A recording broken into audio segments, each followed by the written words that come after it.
Praise the lord. అందరికీ వందనాలు.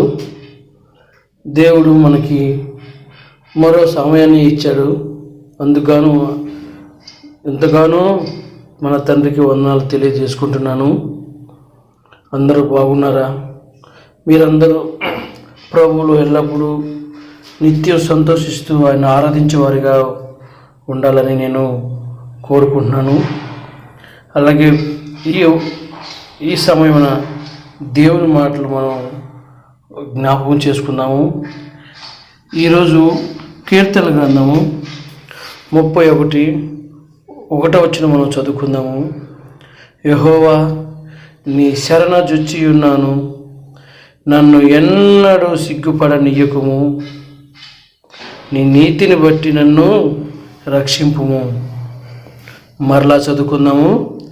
యెహోవా, నీ శరణజొచ్చి ఉన్నాను,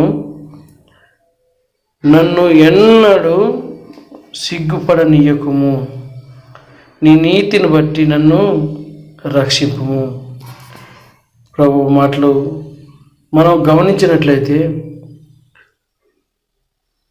దేవుని బిడ్డలుగా ఉన్న మనం ఈ లోకంలో కొన్ని అవమానాలు, కొన్ని ఇబ్బందులు ఎదుర్కోవాల్సి వస్తుంది.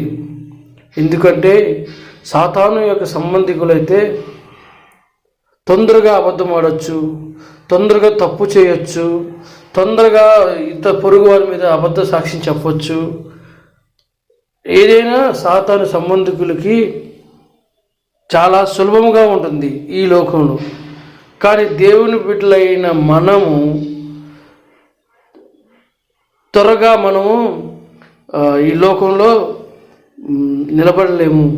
ఎందుకు అంటే దేవుని బిడ్డలమైన మనము అబద్ధాలు చెప్పకూడదు, మోసాలు చేయకూడదు, లేదా ఒకరిని నిందించకూడదు, దొంగతనం చేయకూడదు, అసలే లోపల కుట్రపూరితమైన చెడుబుద్ధిని ఉండకూడదు, అన్నం మీద మోజు ఉండకూడదు, ధనం మీద దాహం ఉండకూడదు, ఇలాంటివన్నీ ఉండకూడదు ఈ దేవుని బిడ్డలైన మనము.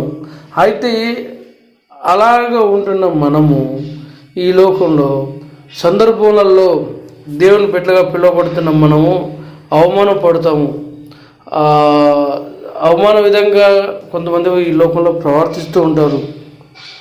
కానీ అలాంటి సమయంలో మన మనసు నొచ్చుకుంటుంది, మన హృదయం బాధపడుతుంది, చింతిస్తుంది. ఎందుకంటే లోకం మనల్ని హేళన చేస్తుంది, లోకం మనల్ని చూసి నవ్వుతూ ఉంటుంది.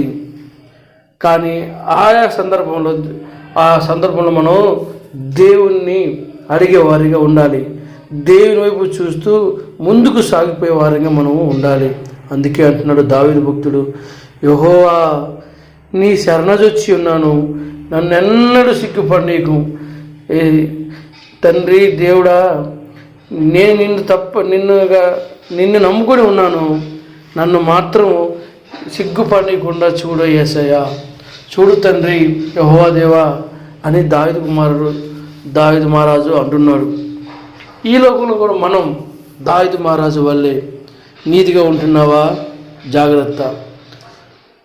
లేదా అవమానాలు ఎదుర్కోవాల్సి వస్తుందా? ఇబ్బంది లేదు. లేదా ఇతరుల వల్ల, లేదా నీ యొక్క స్నేహితుల వల్ల, నీ యొక్క బంధువుల వల్ల, నీ ఇరుపొరుగు వారి వల్ల నువ్వు కొన్ని ఇబ్బందికరమైన సిగ్గుపడవలసిన సమయంలో సందర్భాలు వస్తుంటాయి. అయినా సరే నువ్వు వాటిని పట్టించుకోకుండా దేవుని జ్ఞాపకం చేసుకొని ముందుకు సాగిపోయే వారంగా ఉండాలి.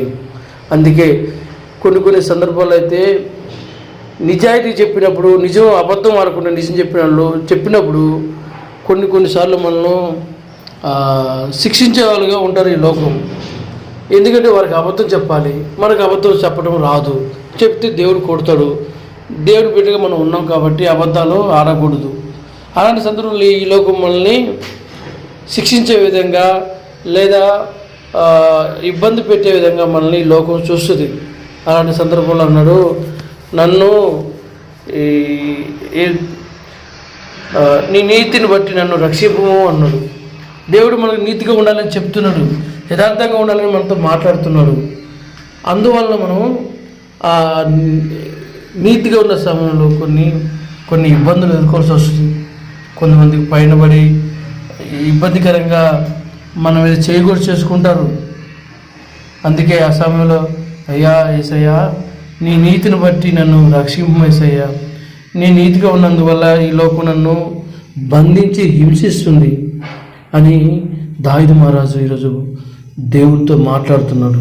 అవును, మనం కూడా దేవుని శరణ చొచ్చుకొని ఎన్నడూ సిగ్గుపడకుండా దేవుని వైపు చూసుకొని దేవుని ప్రార్థన చేసుకుంటూ ముందుకు సాగిపోయే వారంగా ఉండాలి.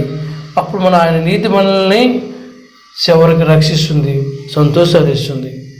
దేవుడి చిన్న మాటలు దీవించి ఆస్వాదించునుగాక. దేవుడు మిమ్మల్ని అందరినీ దీవించి ఆస్వాదించునుగాక. ఆమేన్.